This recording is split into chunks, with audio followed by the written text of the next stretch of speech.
नमस्कार साथियों, कैसे हैं आप सब। 100 वेज टू मोटिवेट योरसेल्फ इस किताब से बहुत सारे विचार मैं आपसे लगातार शेयर करता रहा हूं और कमेंट्स में मुझे जानने को यह मिला कि आपको ये विचार बहुत पसंद आ रहे हैं। ऐसे तो मैं बहुत सारी किताबें इन दिनों पढ़ रहा हूं, लेकिन एक किताब जिस पर मैं जाकर अटक गया वो है 100 वेज टू मोटिवेट योरसेल्फ। इतने सारे विचार, कमाल के विचार जिनके बारे में हम बात ही नहीं कर रहे, अपने प्रैक्टिकल लाइफ में उनको उतार भी रहे हैं और हम देख रहे हैं कि उनका सकारात्मक परिणाम हमें मिल रहा है। आज भी मैं ऐसे ही कुछ कमाल के विचारों के बारे में बात करूंगा और ये आइडियाज आपके जीवन में कमाल का परिणाम ला सकते हैं। लास्ट तक जुड़े रहें और सुने आज के इन महत्वपूर्ण आइडियाज को। तो पहला आइडिया है आज का, लाइट योर लेजी डायनामाइट। हो सकता है कि किसी मुश्किल काम को देखकर आपको ऐसा लगता हो कि आप उसे पूरा नहीं कर पाएंगे, तो उस काम को बिल्कुल न करने से अच्छा है कि आप उसे स्लो मोशन में स्टार्ट करें। इस तरह काम करने से आपको काम के पूरा होने की चिंता नहीं रहेगी और आपके ऊपर इसका प्रेशर भी नहीं होगा। अच्छा, आप एक बात और समझें कि आपको जब लगा कि आप ये काम नहीं कर पाएंगे तो वैसे भी आप उस काम को छोड़ना चाह रहे थे, लेकिन अगर आप धीरे से स्टार्ट करेंगे और धीरे धीरे काम में आगे बढ़ेंगे तो आपका काम अगर धीरे धीरे पूरा हो रहा होगा तो आपका मोटिवेशन बढ़ेगा और सीधी सी बात है, बिना प्रेशर के आप ऐसे काम को कर रहे होंगे। इस आइडिया को समझने के लिए स्टीव शैंडलर अपनी किताब में हेनरी फोर्ड का एग्जाम्पल देते हैं। उनका कहना था कि कोई भी काम ऐसा नहीं है जिसको किया ना जा सके।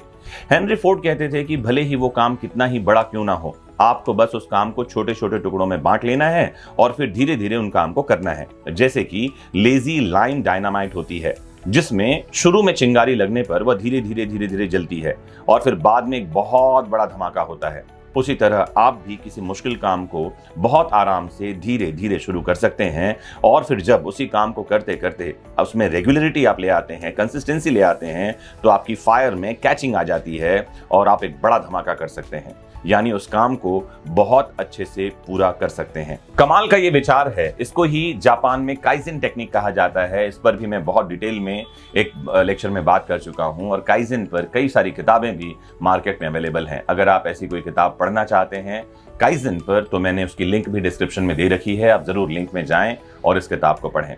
दूसरा महत्वपूर्ण विचार आज का, चूज द हैप्पी फ्यू।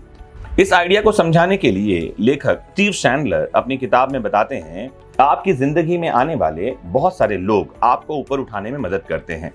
ऐसा कहा जाता है कि आपके आसपास रहने वाले 5 अहम लोग आपकी जिंदगी को बनाते हैं और बिगाड़ भी सकते हैं, और वही लोग ज्यादातर आपके अच्छे और बुरे गुणों के लिए जिम्मेदार होते हैं। यह लोग आपके दोस्त हो सकते हैं, फैमिली मेंबर हो सकते हैं, पार्टनर हो सकते हैं, आपके मेंटर हो सकते हैं, कोई आपका आदर्श हो सकता है, यह कोई भी शख्स हो सकता है।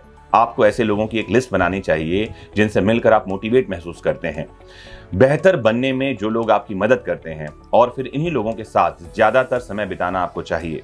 चूज द हैप्पी फ्यू का मतलब है ऐसे कुछ लोगों को चुनें जिनसे मिलकर आपको प्रसन्नता होती है। ये प्रसन्नता सकारात्मक होनी चाहिए, जीवन में आपको आगे बढ़ाने के लिए मदद करनी चाहिए। ये ऐसे लोग हो सकते हैं जो आपके विचारों को सुन करके खुद खुश होते हैं और आपको जीवन में आगे बढ़ने देना चाहते हैं। ऐसे लोगों की कमी होती है, इसीलिए उनको चुनना होता है। इसीलिए कहा है चूज द हैप्पी फ्यू। इसका मतलब है उन कुछ लोगों को चुनिए और कोशिश करिए कि आप ज्यादातर समय उनके साथ, उनके आसपास बिताएं।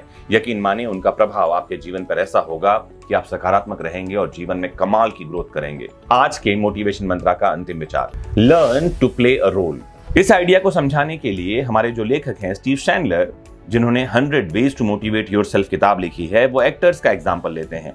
जैसे हम अक्सर फिल्मों में देखते हैं कि सलमान खान, शाहरुख खान, अमिताभ बच्चन या जो भी आपके प्रिय एक्टर हैं, उन्होंने अपने रोल की एक्टिंग करते समय उस किरदार में इतना जान डाल दिया है कि वो किरदार हमें असली लगने लगता है। वो किरदार में खो जाते हैं और हम कहते हैं कि वाह, इन्होंने कितनी कमाल की एक्टिंग की है। लेकिन ये होता कैसे है? असल में आप जैसा एक्ट करते हैं वैसे ही बनते जाते हैं, और जब आप पूरे कॉन्फिडेंस के साथ अपना रोल प्ले करते हैं तो उसमें सच्चाई नजर आने लगती है, और लो कॉन्फिडेंस के साथ जब आप अपना रोल प्ले करते हैं तो आप वैसे ही नजर आने लगते हैं। दरअसल अच्छा किरदार बनने में और बुरा किरदार बनने में बहुत सारी रिहर्सल और प्रैक्टिस लगती है। लेखक क्या समझाना चाह रहे हैं? लेखक समझाना ये चाह रहे हैं कि आप क्या बनना चाहते हैं। जैसे आप एक बहुत धनी व्यक्ति बनना चाहते हैं तो गरीबी का दिखावा करना बंद कर दीजिए। जैसे आप बहुत सफल व्यक्ति बनना चाहते हैं तो सफल व्यक्ति की तरह बिहेव करिए। जैसे आप चाहते हैं कि समाज आपको एक बहुत अच्छे इंसान, वेल बिहेव्ड मैनर वाला व्यक्ति समझे, तो आप वैसा बनने की कोशिश करते रहिए। इसे कहते हैं रोल प्ले करना। ये आता है आपकी पर्सनालिटी से, ये आता है आपके पहनावे से, ये आता है आपकी सोच से। तो आप जैसा लोगों के मन में अपनी छवि बनाना चाहते हैं वैसा रोल प्ले करते रहिए और बहुत जल्दी आपको इसकी हैबिट हो जाएगी। और जब हैबिट हो जाएगी तो लोग आपको उस रूप में पहचानने लगेंगे। इतना आसान ये है। लेकिन इसके लिए क्या करना होगा? अपने तन, मन और पूरे सामाजिक व्यवहार को बदलना होगा। मुझे उम्मीद है कि ये छोटे छोटे विचार, जो आइडियाज जो मैं आपके लिए लेकर आया इस किताब से, जिसका नाम है 100 वेज टू मोटिवेट योरसेल्फ, कमाल की किताब स्टीव सैंडलर ने लिखी है, जिस पर बात करते मैं थक ही नहीं रहा हूं। और इन किताबों से कमाल के आइडियाज मैं आपके लिए लेकर आ रहा हूं। मुझे उम्मीद है कि ये बातें आपको मोटिवेट तो कर ही रही हैं, आपके सफलता मार्ग को प्रशस्त भी कर रही हैं। जुड़े रहिए आपके अपने फेवरेट प्लेटफॉर्म वैदिक शिक्षा से। मोटिवेट होते रहना है, खुश रहना है और खुशियां बांटना है। नमस्कार, जय हिंद।